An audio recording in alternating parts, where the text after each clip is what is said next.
Welcome, everybody. Thank you so much for coming.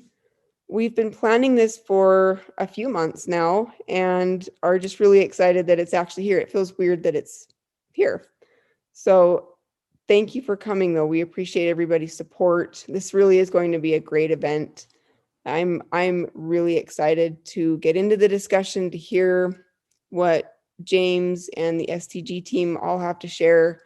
These are all individuals who've done a lot of interviewing, and what's great is that they're going to give us kind of that other perspective. So many of us are used to interviewing as the person looking to get hired, but how often do you get to talk to people from the perspective of being the hirer?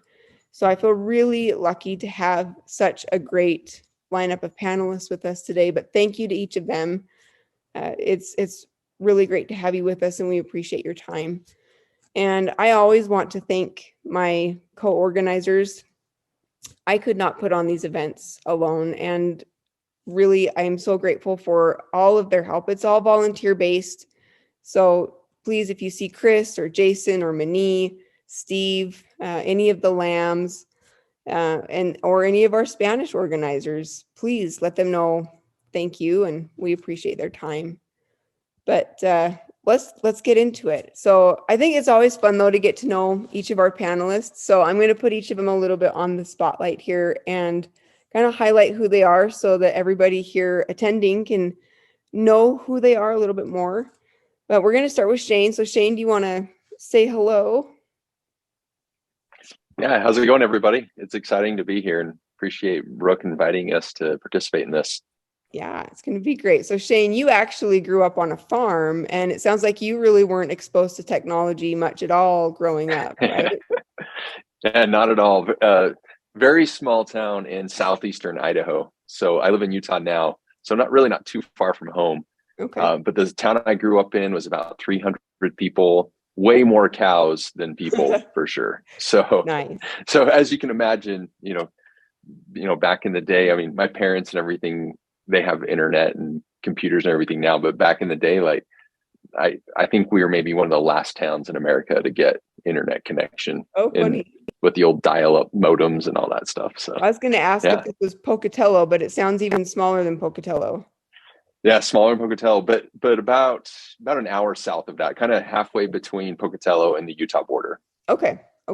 Well, cool. And then you've been with STG for about 7 years now, and you're specifically the account manager, right?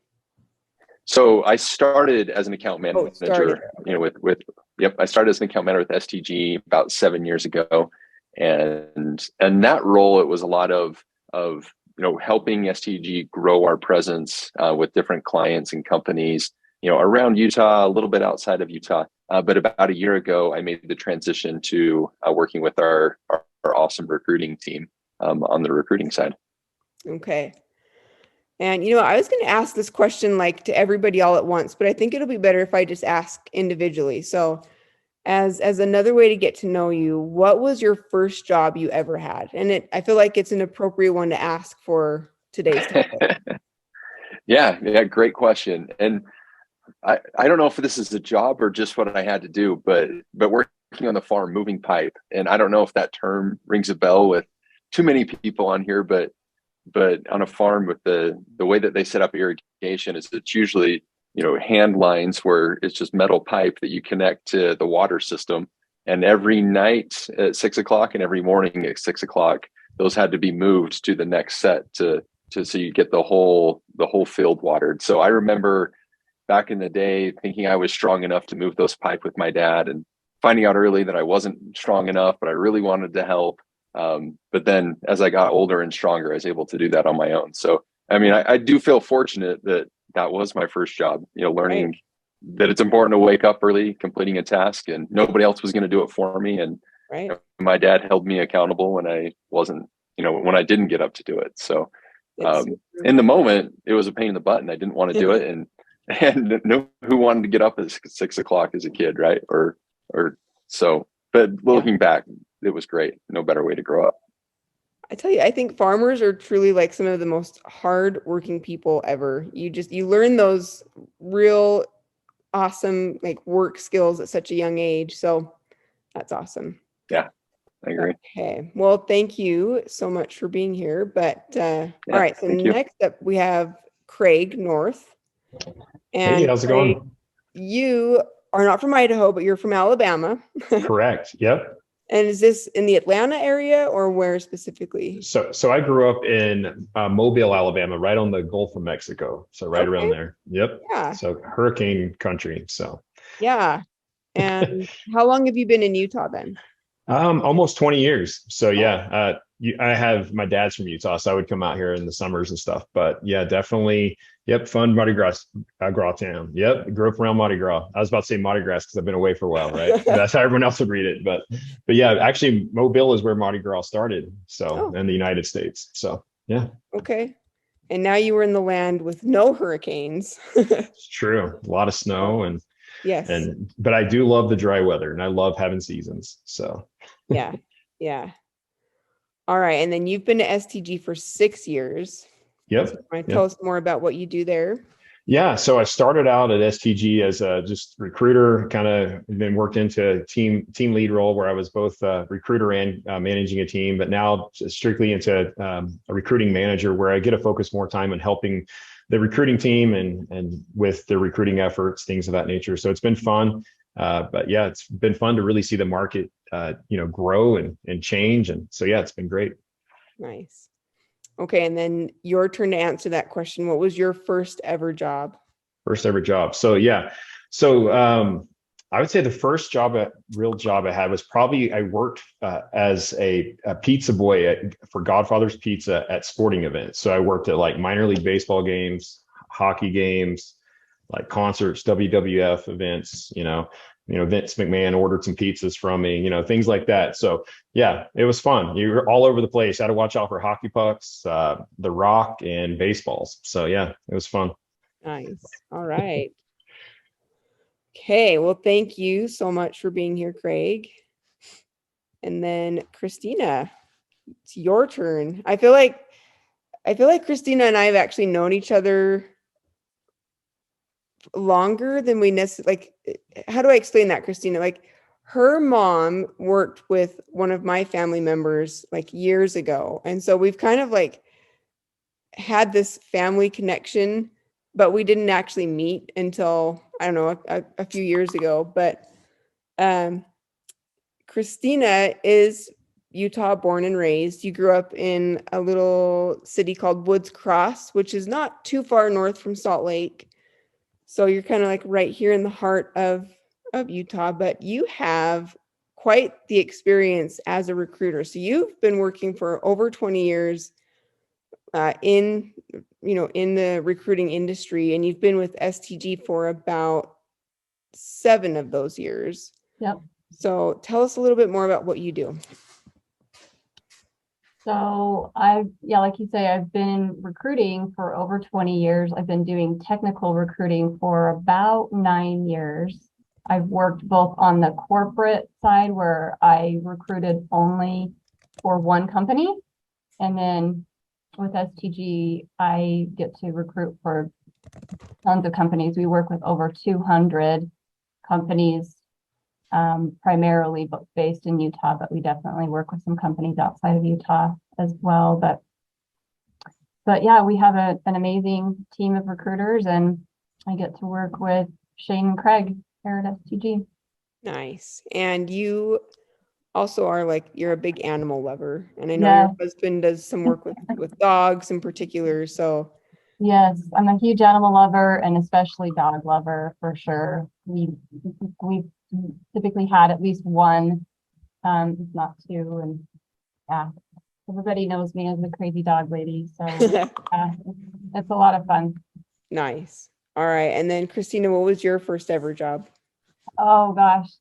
So my first job, I don't know if anyone will remember this, but a long time ago, there used to be these little cardboard boxes that offices would keep, and you could put in some money, $1, whatever, and you could grab some chips or, licorice or candy or whatever. Does anyone remember those boxes a long time ago? Okay. Spivey remembers. So my first job, I was working in a warehouse on an assembly line, And we'd fill our part of the box and pass it on to the next person. And there were mice running around in the warehouse. It was quite the adventure. So that was my first job. Nice, nice. I love this. These are very unique jobs. Usually we hear like, oh, I worked at McDonald's and that could be like my first job was at a fast food restaurant. It was, well, Einstein Bagels, but still, like, I love your answers. These are great. So, all right. Well, James, it's your turn. And do you prefer James or Spivey? I do actually go by Spivey. That's how my whole team knows me. I think that's just the cost of managing a lot of Jameses. It gets very confusing very quickly. So Spivey stuck a long time ago, and that's where I land now. So I do go by Spivey. Okay, so Spivey. Now, Spivey currently is the director of engineering at Cisco, and he's previously worked as an engineer and then as a senior software engineer before moving into management positions. And he has extensive experience with the hiring process. So I really like, when I thought of putting on this event, he was truly the first person that came to mind, because I know he's always recruiting and looking for people and just going through this whole process. So now one thing that you must feel very strongly about, because it's on your Twitter, but you love tacos. I do love tacos. I just went to a taco festival on Sunday. It was very exciting. I had a lot of tacos, and I found my new favorite, which is truck here in DC, which is great. What was in this taco? I'm obsessed with cheese as well. And so they pretty much just doused it in cheese and melted it and made it really delicious. And so that's all it really took. I'm not hard to sell. It's just taco and cheese and give it to me, and I'm excited. There we go. Okay, well, cool. And then something that I had fun learning about, it's on your LinkedIn, but you were the founder and president of I don't know if these are clubs or what, but it was the Motorsports Club and the Taekwondo Club and the Mountain Biking Club at the University of Denver. So do you do all of those things still, and were they clubs, or what was that? Yeah, they were various clubs. So I was one of the founders of the Taekwondo group there. And we partnered with a group outside of that and did a bunch of training. I never got super far, but we had a bunch of black belts that liked to push me around a whole lot. And I just really enjoyed it because it got me out of the room. Mountain biking was kind of the same. It was Colorado, so the mountains are always calling your name. And then for the motorsports stuff, I've always been obsessed with cars. My first car was a Porsche, so I kind of went big on the first one. Don't get too excited. It was kind of beat up and crappy, but it still had the label on it, so I called it a good. That thing fell apart and rusted out. But so I did that. I ran that club all through college, and then became sort of an amateur instructor for a little while, and then sold all my stuff, and I don't race cars anymore. Do you have a dream car? I have a lot of dream cars. I kind of wish I could have all of them, but I know. No, I have a truck now that I really like, and it was kind of one of those things I worked really hard to get, and so I've been enjoying that. And it's kind of a race truck. I just don't race it. Yes. Okay. Love it. Well, I almost forgot. What was your first ever job, Spivey? So I'm going to be the boring one, but I'm kind of along Craig. So my very first true W-2 job was Jerry's Subs and Pizzas here in the East Coast. A lot of people hadn't heard of, and they're kind of a dead brand now. I did get excited because I just recently moved back out to the East Coast from Colorado, and there is exactly one left, and it's about 15 minutes from my house. So I went and ate there, and it has not changed in 30 years. It's a picture perfect replica of what it was 30 years ago with the neon lights, and the menu is exactly the same. And I loved it. I was so excited. And so I've already gone back a couple of times, even though it's not terribly amazing food, but it was just really funny because that was my first long W-2 job between high school. Do they have tacos? They don't have tacos. It's just pizzas and sandwiches. So I was just a line cook there, dishing out both. Well, maybe you can suggest that they sell a taco inspired dish, like pizza or something. I might have to suggest it. I'm going to guess, with the menu not changing in 30 years, that they're pretty isolated with what they would like to make. They're stuck in their ways. I think so. Sometimes those are the best though, but cool. Okay. Well, yeah. I love learning about people and their experiences, their journeys. So thank you everybody for sharing, but let's get into this. I'm so excited. I want to start with the question though, that I think kind of sets it up, because some attendees I know might be in this situation where they're not currently looking for a job. They might be happy where they are. And so what I want to do is ask this question first and foremost, because I think even for those people who are happy in their current situation, your answers to this will kind of set up the rest of this event and everything else that we talk about. So many people say that even if you're happy with your current job, you're not really actively looking, but I've heard that it's smart to still be looking at jobs and opportunities and even applying to some or going through the interview process. So, and this is really open to all of you. Any of you can answer, but what would you say about that? Do you think it's smart that even if you're currently happy, should you be looking? Should you be going through the interview process? Or is that kind of just an old thing? And is it even relevant to programmers and developers?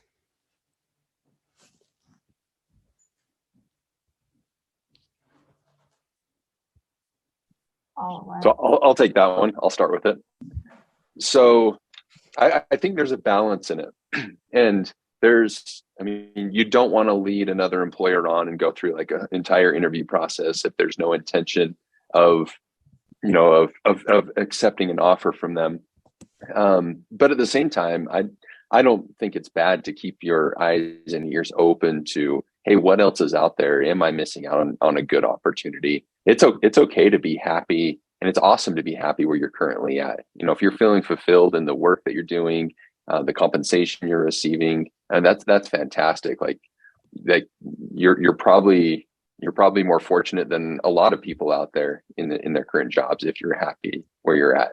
But at the same time, I do think it's okay to kind of keep some feelers to the ground of, hey, what else is out there? And I think in technology, especially, that's, looking for opportunities to grow. And if you're happy in your current role, but maybe like technology is getting a little stagnant there, but you need to keep up on your skills and abilities, I think it's okay to explore. And I think, in part of this is, hey, what about engaging with a recruiter on this? I think it's an awesome opportunity to engage with a recruiter on this, of just, it's kind of that unofficial way of exploring, of, connecting with a recruiter and saying, hey, what are you seeing out there? I don't know that I'm ready to fully jump in the waters to interview places quite yet, but what are you seeing out there? And maybe you'll decide, hey, I'm good where I'm at. There's nothing better out there, at the moment, and that's totally fine. Or maybe you decide with that recruiter, hey, I would love to explore that spot. That sounds like a really cool position or a really cool company or something like that. Yeah, I'll say the other side of it too, though, that there is a certain cost you have to be careful with, right? Is because I think it is good to keep an eye out. I agree with Shane there. It's, the industry changes a lot, new opportunities come up. Maybe you want to grow some more or get different exposure or try a different company. Maybe you're trying to get it in a FANG and you haven't gotten there yet, or at Mang now, I guess, because it's not Facebook anymore. I can't really figure that out. But, there is a cost to it on your resume if you're not careful. So if you do it a lot, right, if you're jumping constantly and your resume is 2-3 months, 2-3 months, 2-3 months, a hiring manager is going to look at that and take pause, right? It doesn't rule you out. Like, we certainly will never say no just because of that. There's always a reason for things. So, but just be expecting that you might sort of have to answer some of those questions. If you have a lot of really short experience, you'll end up then having to kind of probably speak to that in an interview and have them kind of go, so tell me about your work history and, what your interests are. So it doesn't disqualify you, but it will make it so that you'll have to sort of maybe respond to that more than if you have lots of 2 or 3 year experiences. That's something that is more standard and we're kind of used to, and we'll probably not poke at as much.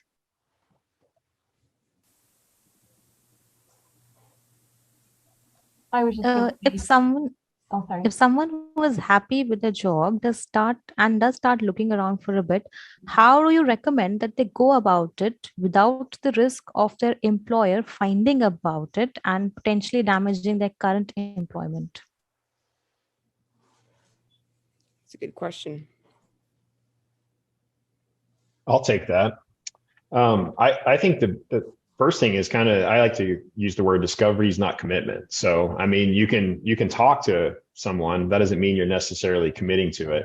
And one thing about STG, since we're an agency that hires for other full-time employers, and obviously we have individual projects here and things like that we hire for as well, but it makes it a little different. I think when you're working with a recruiter or an agency, it's a little safer of a place from my perspective, because we're simply here to establish relationships, build that kind of relationship with the candidate, and then kind of discover opportunities as they arise versus, okay, like we've got to find you a job right now. So I think that's the best way I look at it, is you don't have to commit to I'm getting a job right now. It's just like developing a relationship and networking is the way I look at it.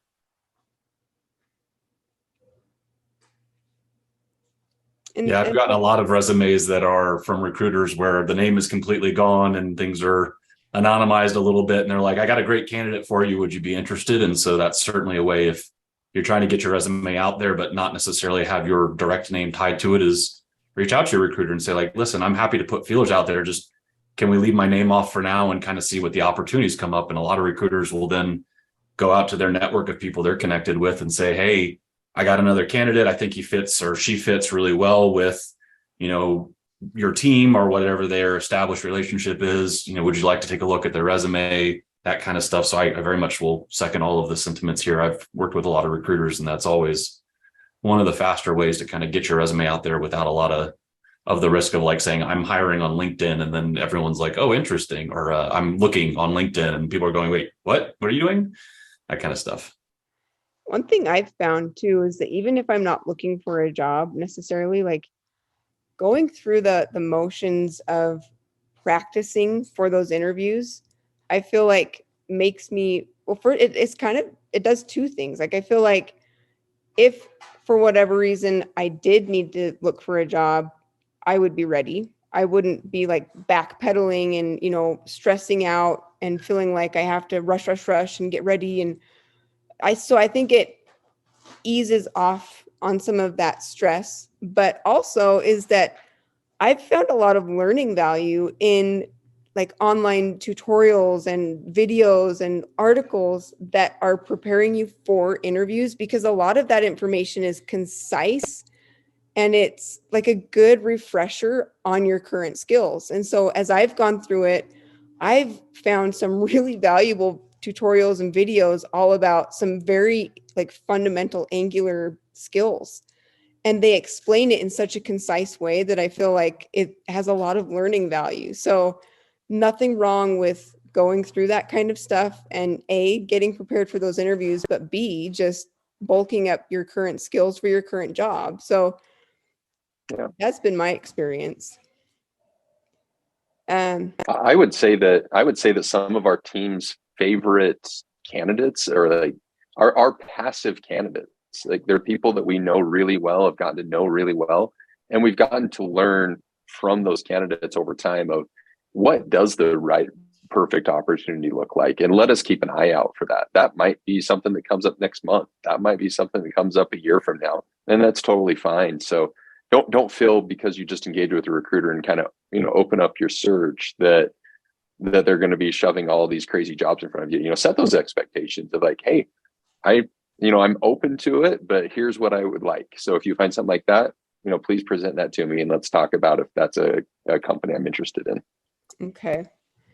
Now, what about like once you're ready, let's say you're more actively looking, or you're just about ready to start really applying and getting heavy into the application and interview process, what are some things for specifically developers or programmers that we can be doing to make our resumes and our online profiles really stand out? Because I know, especially when you're applying for these jobs, you're just sort of one of many among a sea of applications.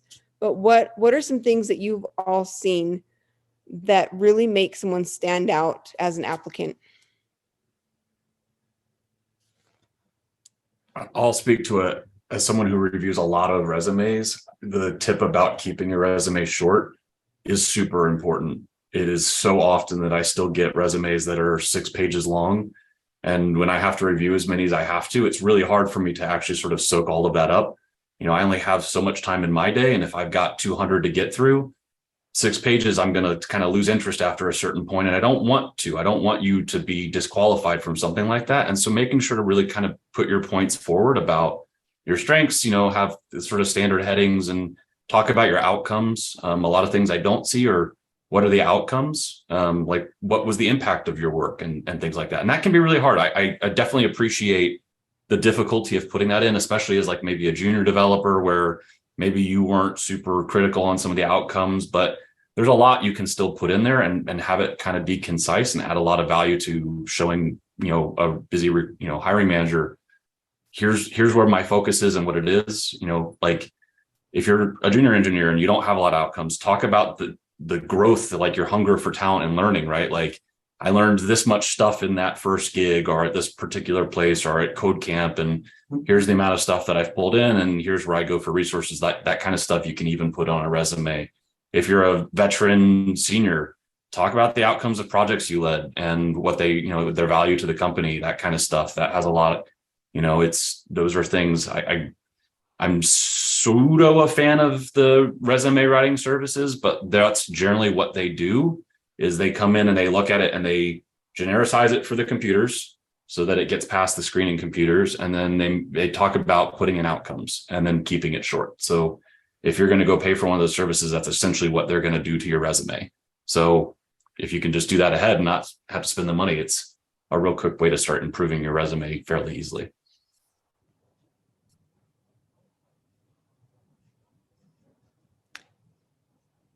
Okay. Do you,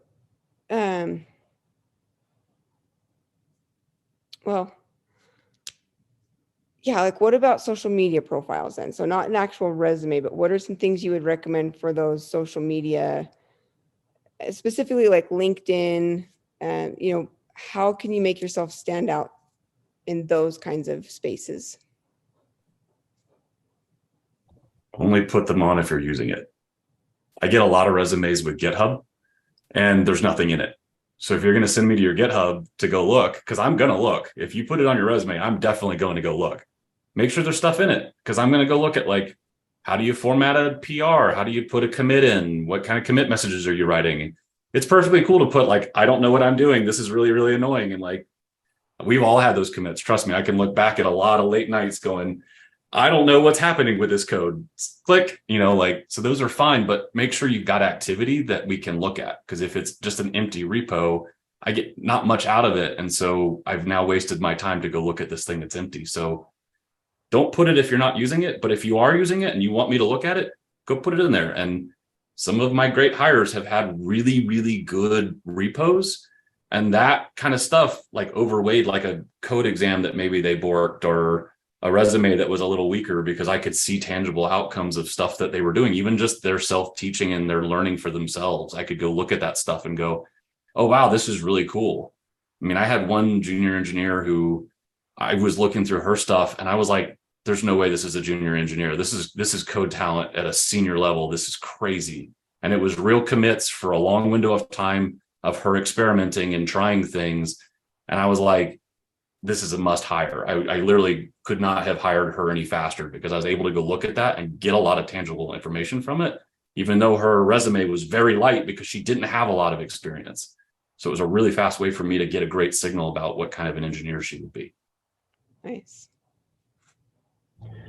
I'll just add as a recruiter that the toughest thing is being more in the agency side of things is we're not hiring for one particular job. We're hiring for many different clients. So it's really important that on a resume it explains, first off, what did you do and what tools and resources did you use? Like if you just say, I built this, well, what language did you use? What tools or how did you build that? It's just like if you were, looking up a project on YouTube and they said, just build it. But you're like, well, did they use screws? They use nails? Like we need to know what you used. And that's an easy way to know, is this a good candidate for this or not? So that's the biggest thing I see is people not mentioning really what they use. Another thing I've learned is a lot of times when people are a little more junior, they use the word we instead of, I, meaning that the company used it, not them. So I think it's really important, like Spivey was saying, don't mention things that we did, mention things that you did. That's a really quick way to find out if someone's kind of acting the part. That's a great advice. I should clarify real quick because Elisa really brought up a great point. I don't look at green dots. That's the confusion of, I look at the actual work. I don't look at your activity chart because that chart means literally nothing. You can fake those. It's actually really easy to fake those too, and plenty of people do. So I do not look at green dots, but I do look at what you put publicly for me to look at, just so no one's like, oh gosh, I gotta have full activity graph now. You don't need that. Christina, were you going to say something? I was just going to say, I definitely would highly recommend having an updated LinkedIn profile for sure. I would say, 85-90% of hiring managers, they always pull up your LinkedIn profile to get additional information to decide if they want to interview someone or not. So that's really important. And then Spivey kind of alluded to this a little bit too, of just we were talking about, some of the repos, and that I also had it kind of backfire as well, where I had someone a little bit more on the junior side where they forgot to update. They had, one of their links listed and they didn't really update it. And so they were rejected actually right away because their code was buggy. And so I think it's important to make sure those links are very much updated and that you get some other peers to review your code and make sure that it's very much up to date. You don't want it to backfire on them. So. And something I know I've heard you talk about, Christina, too, is going on LinkedIn or some of these other websites where you can take like certification courses or whatever, or like taking little quizzes that will give you badges or whatever, some kind of recognition that shows recruiters on those social media profiles, on, places where you're applying, and it lets them get just a more rounded take on your skills and what specifically you can do. So anything like that you can just take 20-30 minutes to go do and have that be on your resume or your profiles, I think is an added benefit, putting that with your application or just your profile in general. Yep. So next question. Many job postings right now are for management or senior positions. What can junior and middle level developers do to show hiring managers that they qualify for the position, even if they don't necessarily have the experience yet?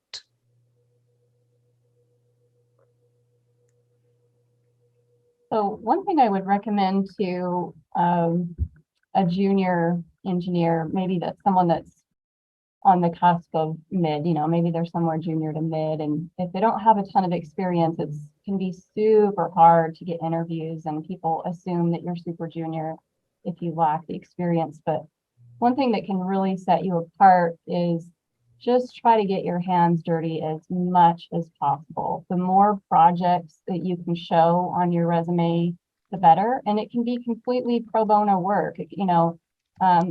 Seek out opportunities with your friends, family, neighbors. Chances are you have a family member who has a little side business or something. Build a website for them. But the more experience you can show, project work on your resume, that's going to really help set you apart and demonstrate what you can do. And kind of from the other question we had about the resume too, I think it's important to communicate the functionality of the application. I mean, yeah, you can say you utilized Angular and JavaScript, but until you tell the reader what it was that you built and why a user might use that application, that really helps the hiring manager get a better understanding of the level that you're at as a developer too.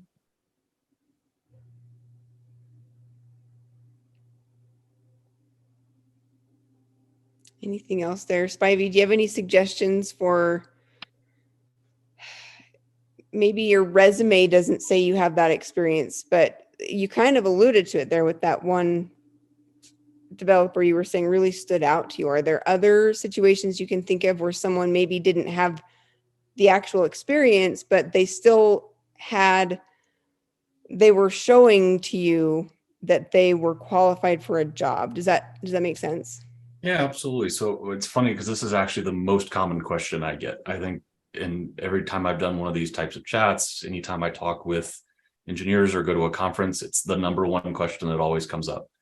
How can I get a job as someone who's not a senior engineer? Because every position's a senior engineer position. And that's fairly true, right? Like a lot of companies don't have a lot of capacity to kind of help more junior engineers. They kind of expect somebody to come in and hit the ground running. And that's why you mostly see senior engineer positions. And so that's a tough position because, it's important that we bring more junior engineers. You don't become senior by just sitting around for a while. You do the work, right? And so how do we make senior engineers? We take junior engineers and make them senior engineers. The things that have always, for me, set junior engineers apart, the thing that I look for most when I'm sort of talking to someone I know who's a little more junior, is a hunger to learn. Because honestly, I can teach you anything you need to know to do this job. There's literally nothing we can't teach you. That's going to be a thing that's just possible because this industry changes all the time. We're constantly teaching ourselves new things. We have to, or we'll fall behind, right? If I don't look at what the latest and greatest with Angular is and this and that tech and this and that other thing, and I saw somebody talk about micro front ends, if we don't know all that stuff is and we're not learning about it, our products fall behind, they become hard to maintain, they become legacy stuff and cruft, and it gets rough. The thing I can't teach is a hunger to learn, that hunger to understand and grow. I can't teach you to do that. You have to have that drive inherently by yourself to want to learn and grow. And so that's what I look for in a junior engineer, is someone that can prove to me or show to me, I'm going to learn everything I need to learn. Anything that you'll put in front of me, I'll take it. Honestly, one of my best hires, I've told my story about her all the time. She was a super, super junior engineer. Everyone told me, don't hire her. She's not going to be that good. She comes from this tiny little offshoot company. She was employee number 6. Like, she won't know anything. But when I interviewed her, she just blew me and a couple others away with her just total drive about, like, I want to learn. I want to know. I want to figure things out. I know I can make it if you give me this opportunity. And I was like, all right, like that really sold me the whole time. And so I kind of protested against the thumbs downs and said that we convinced them and said we did it. And she ended up being one of our best employees. She got promoted within like 8 months. She was just, and we put her on all kinds of hard problems and she dug in and figured it out and did the work. And honestly, that's the kind of stuff, if you can find ways to show that, like, and there's no one way, right? I can't just say, like, just don't put on your resume, like, I love to learn. Like, that probably won't sell somebody, but find ways to show like what you do to learn, how you learn, where are you going to learn, what resources do you do to learn from, like what guides you like, and you can't put all of that on a resume. So a lot of this will have to be stuff that hopefully you get the phone call and you can have that conversation. But I mean, generally, if you want the cheater trick, is my first questions are going to be, where do you go to learn and what do you like learning about, and a bunch of challenging questions like that about those types of things. And so start figuring out how to show that stuff and how you learn, because ultimately as a junior, your job and in this position at the moment is to keep learning, because you probably don't know everything you need to do your job yet. And so what are you doing to continuing your education? Because like I said, you're going to do that the rest of your career. Literally, the moment you enter this industry, your life is going to be about consistently and ongoing education. Yeah. Okay. Now I'm looking at the Q&A and I want to pop in some questions because I think they relate to some of the answers that you've given or just things we've already talked about. But there's one I think is a really interesting question, because she's saying that she's a mom, a busy mom with 2 kids. She's a full-time developer. So finding time outside of full-time work, full-time mom responsibilities, that's hard to really find time to dedicate to things like contributing to open source or, side projects and things. What are some ways that people in those situations that they can really, bulk up their application? How can they show that they're just as engaged and just as qualified as someone who does have time to do those kinds of things?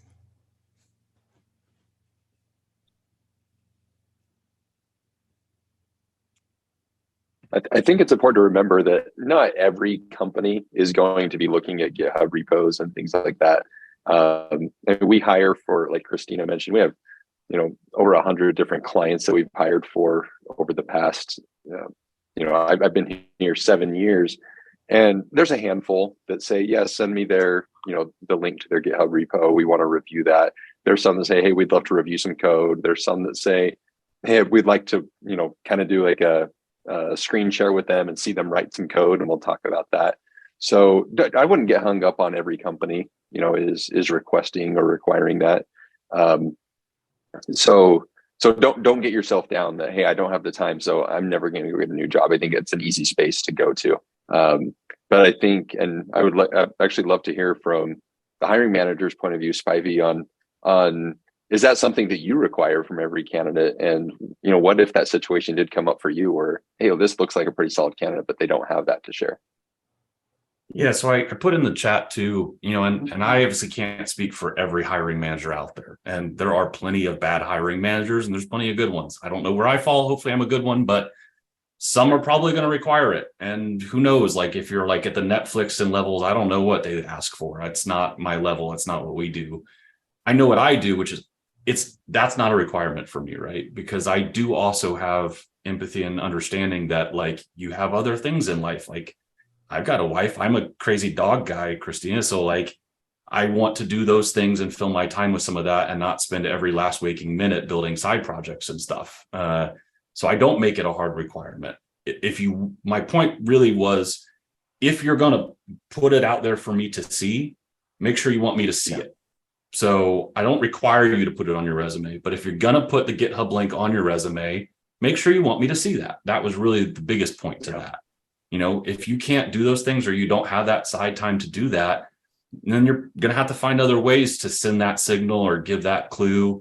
And, maybe it's going to be the hard bits of doing the code exams or tougher panelist questions, but everything, there's stuff that differentiates you, and those are things that can differentiate you. But if you don't have that time, then you're going to have to find other ways to differentiate you.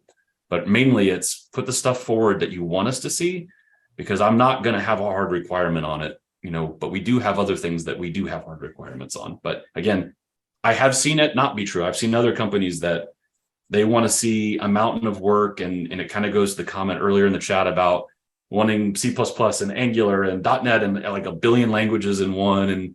And those are honestly, generally speaking, kind of unfair expectations of folks. And it in itself can be a red flag that if they're requiring you to have full green bars on your activity chart and a dozen repos to review and a code exam and know 10 languages, that's probably a red flag that's a place that's going to burn you out and not treat you terribly great. And you're going to be a cog wheel in the machine kind of thing, and they won't care about you. I have definitely worked at those places. And so I've seen that from a perspective. So that's why I try not to require those things, but I can't speak for everybody.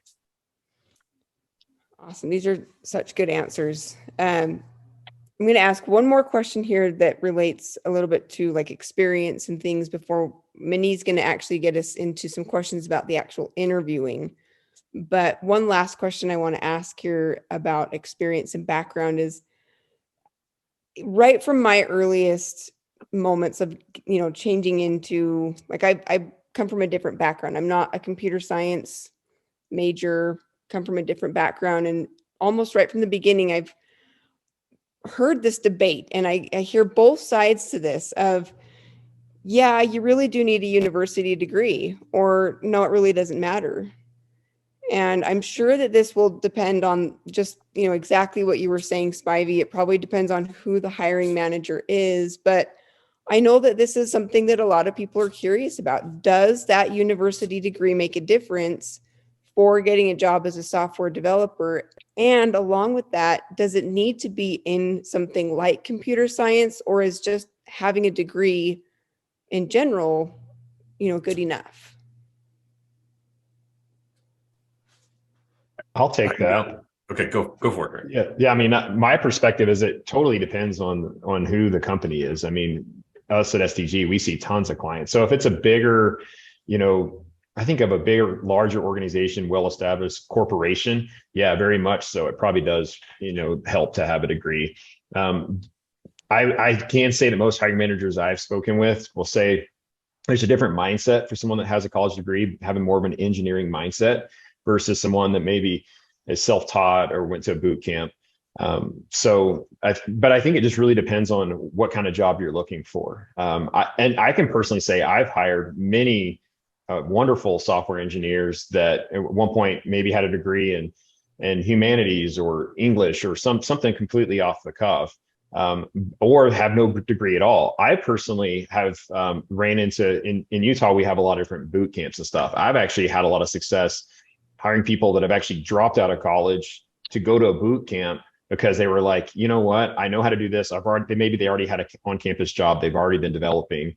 And then they were like, I just want to go put this to work. And I've had more success with those kind of people than ones that actually, a lot of times people, if they just go to get that 4-year degree, or they keep going, I need to wait for a master's, they keep waiting versus actually getting the experience while they're in school. So I think the experience is the hardest thing, but I think it's also hard. How do you get the experience? And that's the hard part. But that's where I think if you are going to school, trying to do side projects or do on campus type stuff where they will hire students to kind of get your foot in the door. So.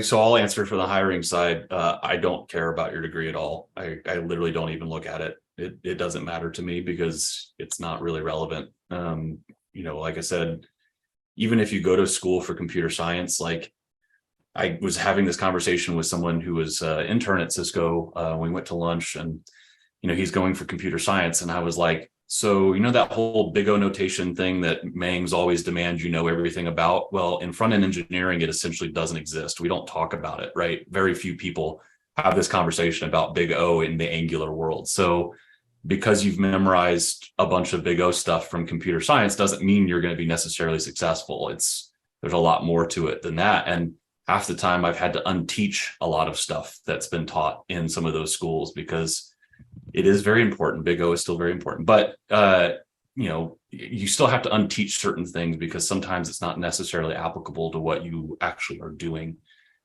I don't have a traditional computer science degree. I did go to school for tech, but I did not graduate with a computer science degree. Mine was more art focused. So I kind of balanced a bunch of different things in my program, and I'm able to be a director of a multi-billion-dollar company. So you can do this stuff without having the computer science degree. And that best hire that I was telling you about earlier, she got her job by going through a code school, did not have a traditional degree. And because it just honestly doesn't matter to me that much, I just don't think they're that super important. If you look at my resume, not that it matters because I'm not really going anywhere, but it's like the bottom thing on my resume, like the very last point, because it's like, no one's going to look at this. I just put it for the sake of putting it. So I don't think they matter. And if you look at a lot of the big companies too, like Facebook, I think just announced that they're removing that as a requirement and they're taking it off their listings. And a lot of really big companies are now starting to drop that because the concept being is that if you only hire computer scientists that went to school for computer science, then you build the same product and it ultimately can be flawed. If we're building software for the world, then you need everyone's perspectives, and those perspectives come from lots of different places and non-traditional backgrounds. And that's in Cisco how we hire as well. We don't look at your school because we don't find that's the thing that really differentiates you or makes you more successful. We hire you because of your differentiating opinion about how to solve a problem, and then how you collect that into a larger team to solve that problem collectively, because we build better software that way, better quality software that way. So that's why I don't think they matter personally.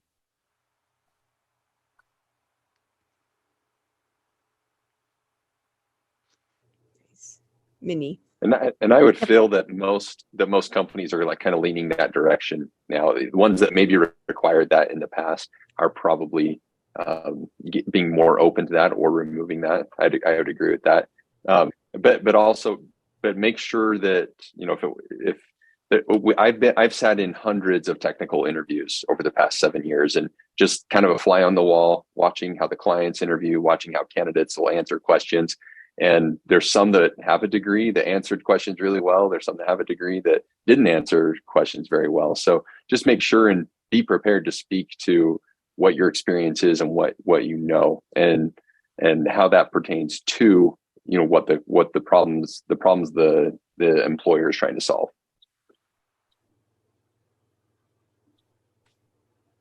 Yes. So my next question is, what are some specific ways you recommend developers prepare for technical interviews?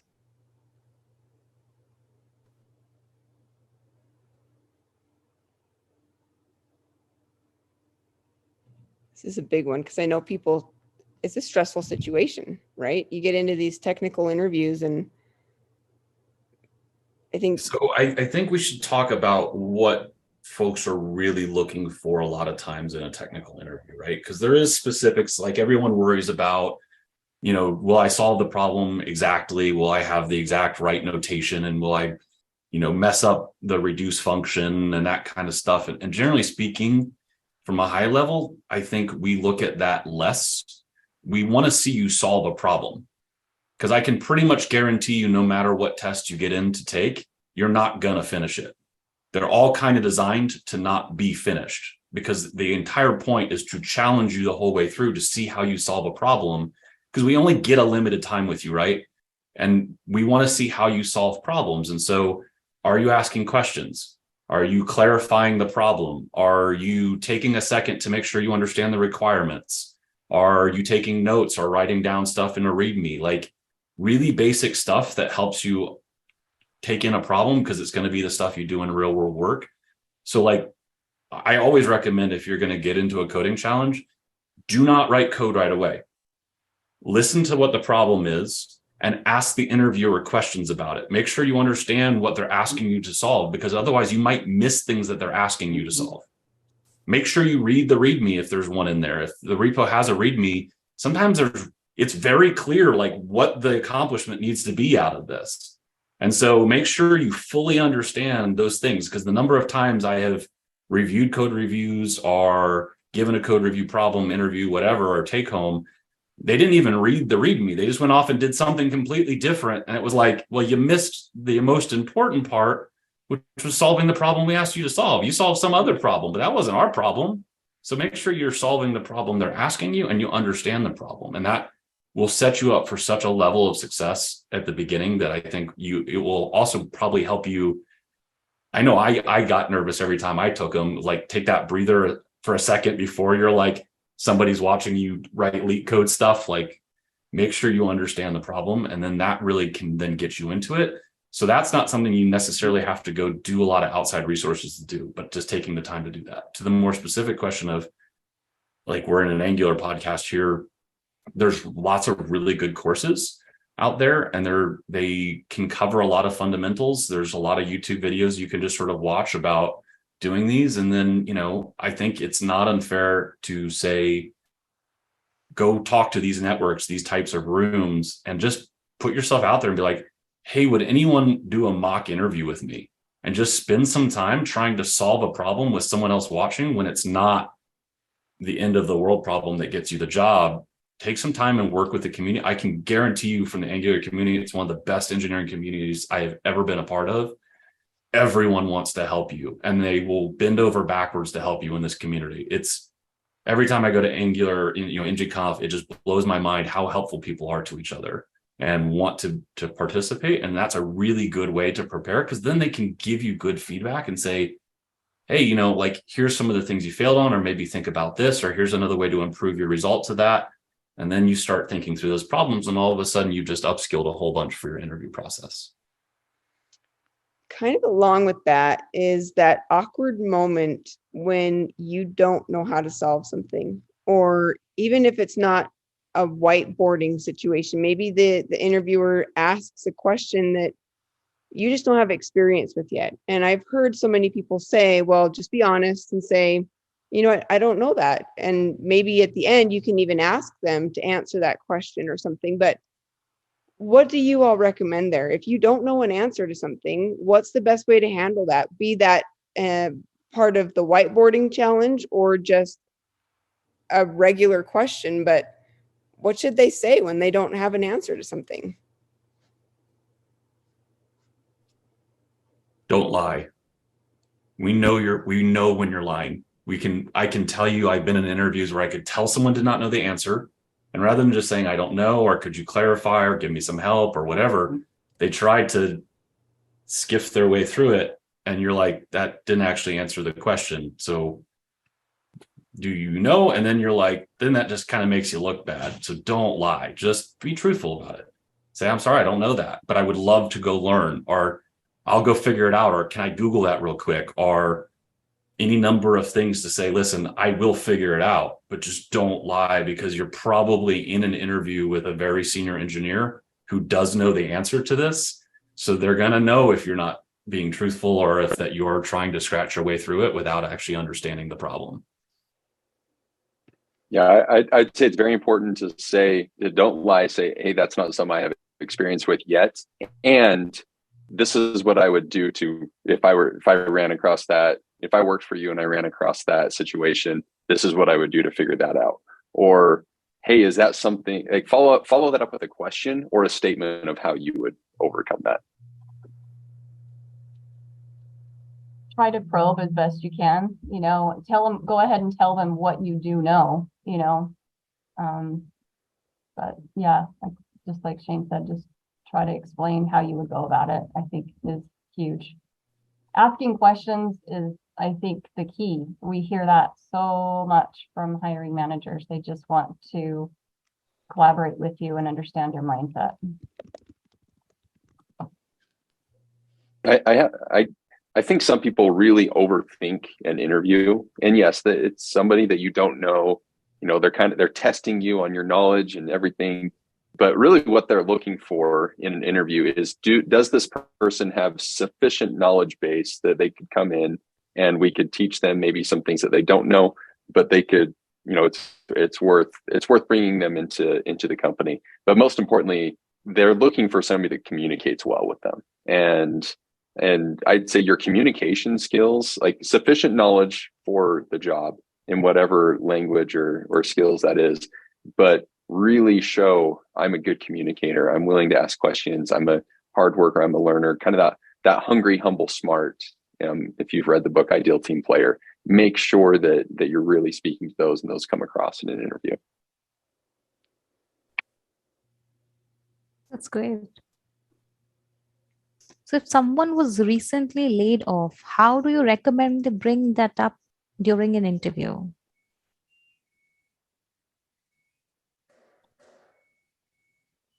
I think in this market, it's perfectly normal to be laid off. I don't think people frown upon it very much. And I think luckily in the tech space, it's not uncommon for people to switch jobs every couple of years. And I personally don't, I mean, as a recruiter, I mean, yeah, if it's less than a year and then less than a year, I mean, yeah, that's a problem. But if it's 2 years or more, and that's not a big deal. And I feel like totally in this industry, it's very common for people to have a little bit of a lull in their employment based off of different market trends and things of that nature.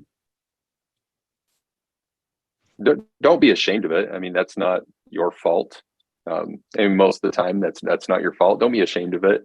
Don't talk bad about your past employer either. I know that's an easy space for people to go after a layoff, because there's might be some hard feelings there, and that kind of puts you in a stressful situation. So it's easy to go to that space, but still talk about the experience that you had there, what you appreciated about that. And unfortunately, circumstances, you know, didn't allow me to continue employment there and sometimes that's market driven. Sometimes that's poor decision from on behalf of that company from different leaders. Like there's a lot of different reasons for that. So, and I think most hiring managers understand that. So just being open about it, I think, is one of the best ways. Definitely. Now, we are kind of running out of time. There's so many more questions we could be asking here.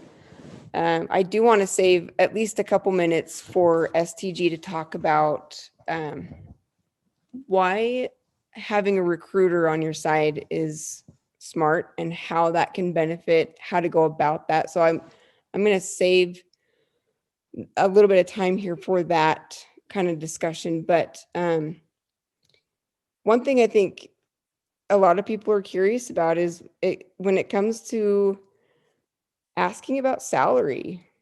How do you go about that? How do you know what salary to even propose? And because I think there's that worry of, if I say too much, then they're going to turn me down. But if I don't say high enough, then maybe they don't value me enough, you know. So what do you recommend when it comes to asking and telling them this is what I'm asking for?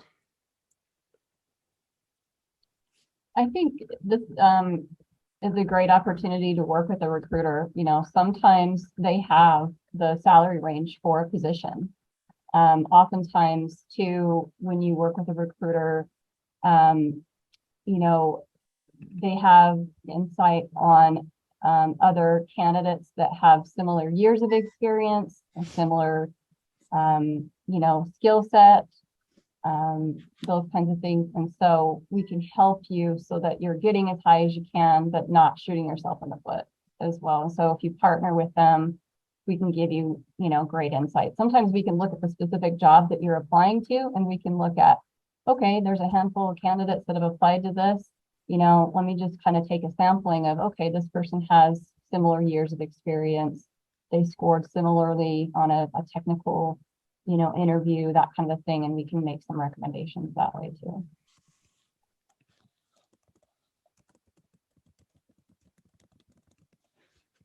And this kind of answers the question, Brooke, that you're going to go into. But I think salary is actually one of the best reasons to use a recruiter, like what Christina was saying. Like you have, when you're using a recruiter, make sure that you're working with somebody that you're comfortable with, that you have a very good relationship with, that you know has your best interest in mind, and they are absolutely a partner for you when it comes to salary, any other benefits, and the right company, the right culture. And make sure that you share with them what your expectations are, what your needs are. And if you're working with the right recruiter, you'll have a lot of confidence that they have your best interest in mind and can help with the salary part of that too. Okay, so yeah, get more into that then. And if there's a few minutes here at the end where we can take some more Q&A, I'd love to do that. But please, I mean, we have you guys here for a reason, because as I said at the beginning, we've had multiple attendees and members of the Angular community meetup who've been helped in finding a job by STG, by recruiters. So kind of talk to us about, how does someone go about getting a recruiter? What's the process? Are you expensive? Do you require a payment? You know, how does that all work? I can take that. I mean, first off, there is no expense for working with a recruiter from a candidate's angle, right? The expense falls on the client that we're helping. So they're the ones that pay for that expense. So there's no need to worry about that. I think one thing, kind of to go back a little bit about the salary thing, I think another thing that's important for a recruiter, I mean, for anyone looking for a job to understand, is like, if you do have a dollar figure in mind, like, how did you arrive with that number? What did you do? Did you research it? Have you talked to someone else that's doing it, that has a salary that's very similar? I would say one of the biggest struggles, though, is it is more of a national and global market. So you always have to keep that in mind of where is the company located that you're applying. You can't expect a New York City or LA salary in the Midwest. Like it doesn't exist. So you kind of have to keep those things in mind of what you're looking at. But working with a recruiter, I think kind of what Shane was saying, though, is really find someone that is an advocate for you. The thing about working with a recruiter is if somebody's looking for a job, you can go to that recruiter, talk to him, talk about your other things going on in the market, what your other interviews are like. And it's been very important that you have that relationship with a recruiter. Otherwise, you're going to be maybe applying to the same jobs that the recruiter's trying to get you in front of, and you don't ever want to be, double applied to a job. So it's just, I feel like the best relationships I've had with any candidate is ones that have been very open with me, and I've been very open and honest with them. And honestly, I think the cool thing is a recruiter isn't like a hiring manager necessarily. They're kind of an advocate in between that can help navigate those things to where it's not so scary. So you can say things and be a little more open about why you're wondering about this. And I can tell you as a recruiter, I'm not going to, if someone gives me, I did see someone say the first number given is what they're going to anchor you to. I don't necessarily think that's the case with a recruiter. I think we can navigate that and find out, well, why did you come up with that number? And maybe we can get you more. And this is how, but it depends on where we're applying you and things of that nature. So anyway, those are just some of my thoughts. When also someone was asking in the Q&A, and I know the answer to this, but just as you guys are still continuing to answer, they're curious if you only work with developers in the US. It depends on the situation. We do have opportunities. Those usually are a little different, more like probably a corp to corp type situation, where if someone has their own business, there's opportunities there. It is sometimes harder. We don't have as many necessary clients. A lot of it's more probably, I think, a time zone issue, needing someone to be available at the same time. But we've done it, but I wouldn't say it's something we have done a ton or have a lot of success with. And someone else here in the Q&A is asking about, how do you figure out if a recruiter really has your best interest in mind rather than just you being another number to them? How do you know that they are someone that isn't just trying to quickly place you? And so my recommendation would be to reach out to STG, because I know firsthand experience, they aren't going to just get you in, get you out and call it good. But for, how does someone spot that? How does someone know if a recruiter is really genuinely concerned about them, or if you're just the next person on their list? I think that's pretty easy to identify.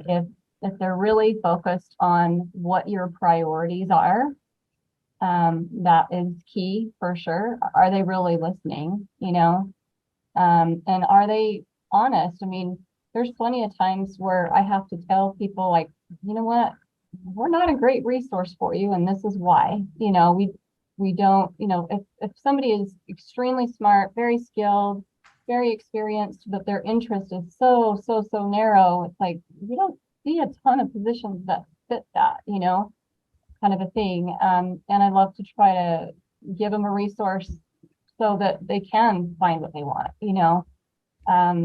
but I think when they're going out of their way to help you, that's obvious that they really have your best interest in mind.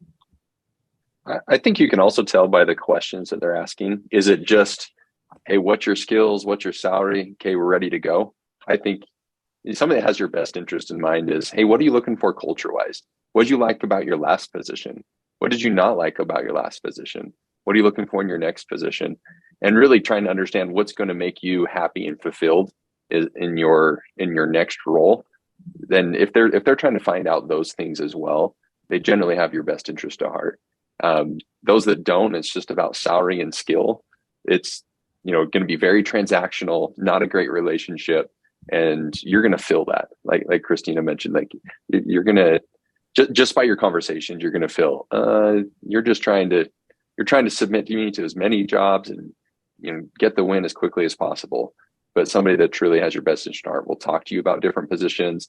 We'll be open with you about, like Christina said, we might not be the best fit, or, hey, that client, they're a great client, but based on your past experience or what you're looking for, this client might not be a great fit, but let's look at this client. I think you might be a good fit for these reasons.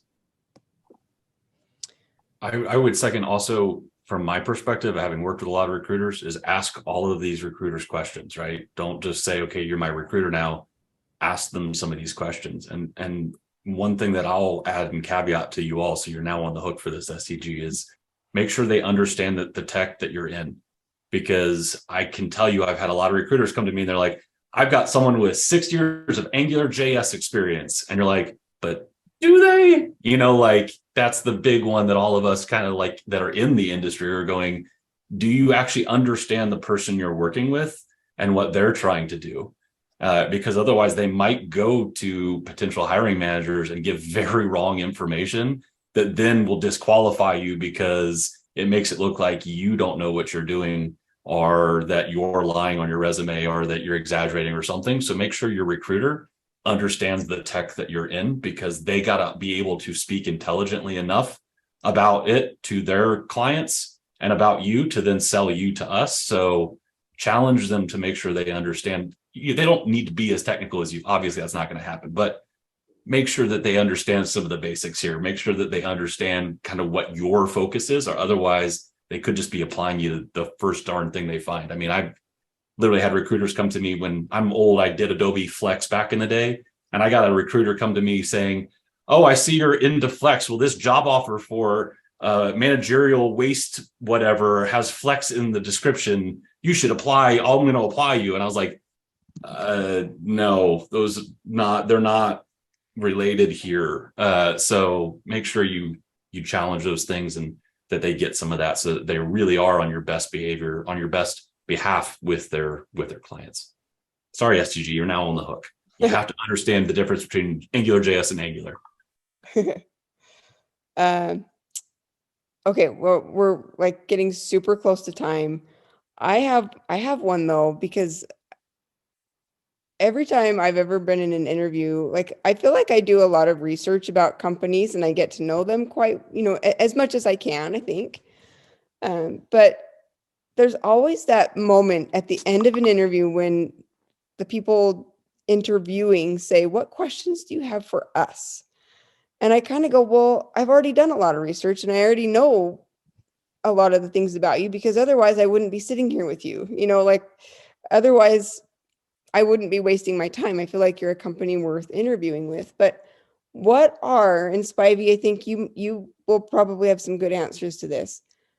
What are the best questions that someone really can and should be asking the hiring manager or the manager, whoever's interviewing them? What should they be asking in return? Since you called on me, I'm going to go, even though I've been talking a whole lot, so I'm sorry, STG, but I actually do really love this, because I also see this as a differentiator.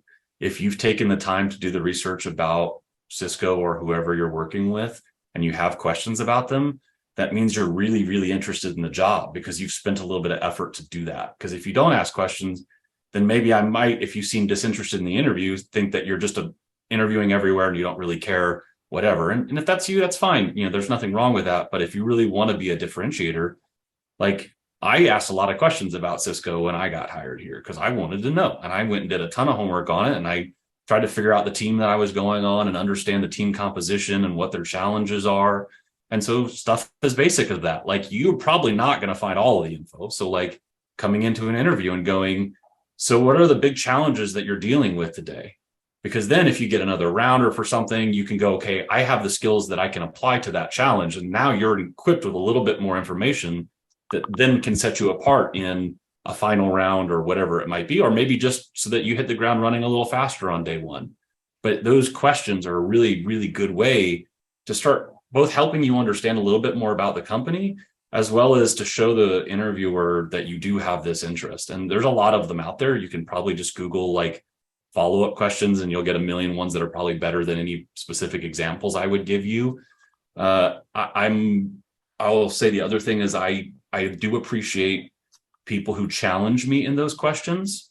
I've been asked plenty of hard follow-up questions at the end of I maybe didn't have the answer, or like sometimes a company has some warts on their history or in the news or something, and you want to challenge them a little bit, go like, hey, I just saw this kind of ugly thing in the news. Is that impacting you and the team? And how is the company dealing with that?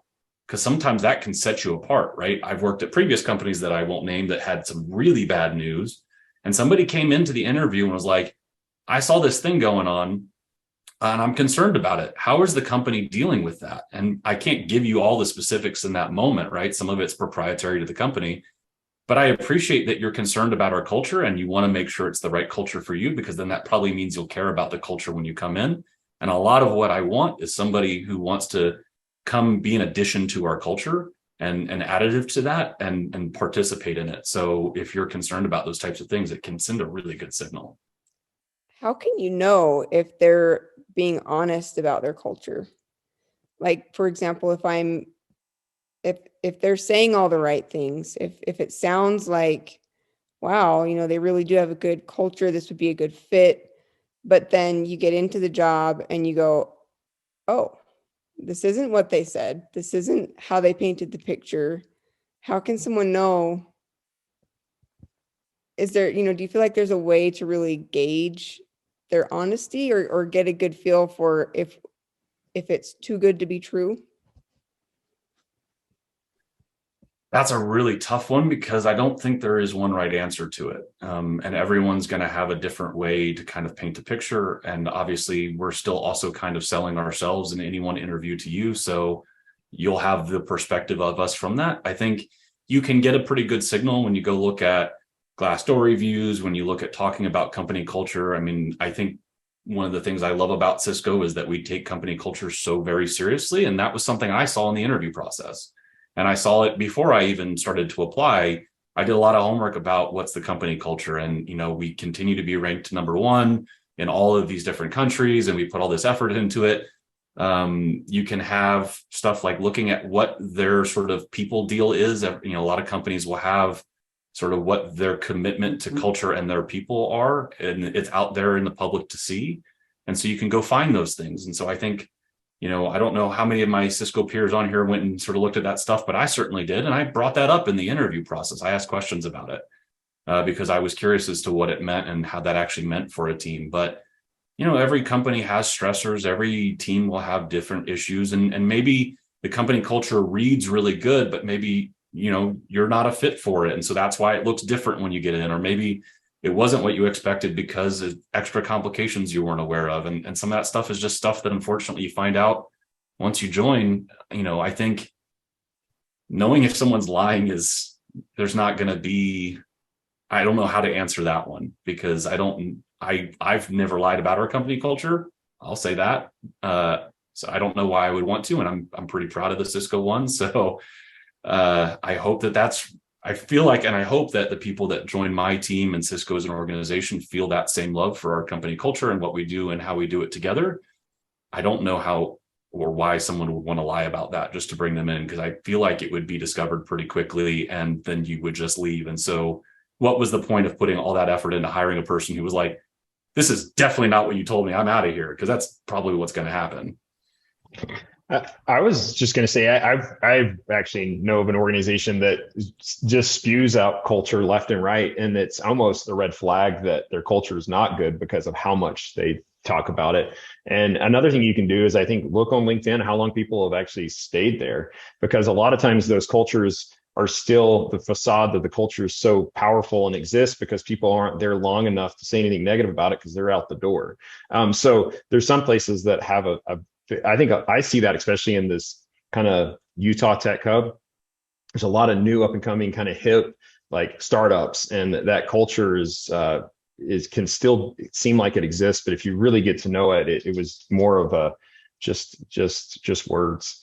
So I think you can kind of get a feel for that if you kind of try read the people. You know, that's the best advice I have. Nice. You can ask questions too, right? Like, what's work-life balance look like, and how do you treat emergencies, and, you know, like, what's the pager duty rotation generally look like? And you can start to get a feel about the things that burn you out. I gave a whole talk on company culture. It was mainly aimed at CTOs and blaming them for bad company culture. So I don't know if it's entirely relevant to everyone listening to this call, but there is some interesting stuff in there that you might be able to glean some ideas about how to read bad company culture from folks. But, you know, work-life balance and burnout, especially in this industry, burnout being the most common thing from the tech industry, and I certainly know, having been through it, is go look up really good interview questions. Again, the Google power of Googs on what are good interview questions to read a company about burnout. And there's probably some pretty good lists in there of things that you can then start to maybe not get the full picture, but at least understand of, like, you know, is this the truth, right? Like, I kind of joke of like, when you look at a resume and it's all rock stars and ninjas, and we want people who go the extra mile, and they use lots of terminology that you can kind of read on a JD of like, this place is going to make me work 80 hours a week because that's what they demand. Like, I don't want to work there. Like, that's pretty easy to read out of even a JD. So if you see that stuff and you go through the interview process, go ask them questions about it. Of like, so do you really want rock stars working here? Because I'm pretty sure rock stars just like wreck hotel rooms and like do crazy stuff. Isn't that what the whole point of it is? Like, let's not do that. Awesome. Okay, well, let's ask one final question, which is just simply, does anybody have any final thoughts? Any last things that you'd like to recommend or suggest to programmers and developers as they go through the application process, the interviewing process, any of it? I'll give my same spiel I gave last time, which is we want you to be here. We want everyone listening on this call to be here. You belong in tech. just keep applying yourself, because sometimes it's going to be hard and there's going to be really tough moments. But honestly, at the end of the day, as a hiring manager, what I want most is for you to be successful and show up and be your best. And I want you to make it. I'm in this interview for you to get hired, because that's the whole point, right? So believe in yourself and go apply yourself. I can't promise it will be easy. Probably going to fail sometimes. I certainly did plenty in my career. Be here. And so just keep trying and keep applying yourself, because you do belong here. That's all I really had to say.